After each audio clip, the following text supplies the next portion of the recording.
नमस्कार अमरावती. चांदूर रेल्वे मार्गावरील SRPF कॅम्पच्या मुख्य प्रवेशद्वाराजवळ 2 बस आणि ट्रकमध्ये भीषण अपघात घडला. हा अपघात 15 डिसेंबरच्या रात्रीच्या दरम्यान घडला असून राज्य परिवहन विभागातील 2 बसेसचे मोठे नुकसान झाले. मात्र बसमध्ये प्रवासी नसल्याने सुदैवाने मोठी दुर्घटना टळली.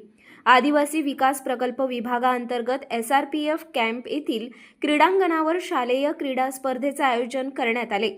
त्याकरिता विद्यार्थ्यांना ने-आण करण्यासाठी विभागाने वेगवेगळ्या बस आगारातून बस मागविल्या होत्या.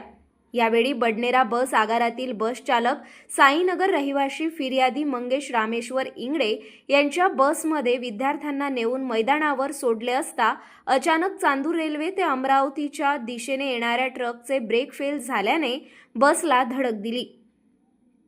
या दरम्यान दुसरी बस रोडच्या बाजूला उभी असलेल्या बसला सुद्धा जोरदार धडक दिल्याने दोन्ही बसचे मोठे नुकसान झाले.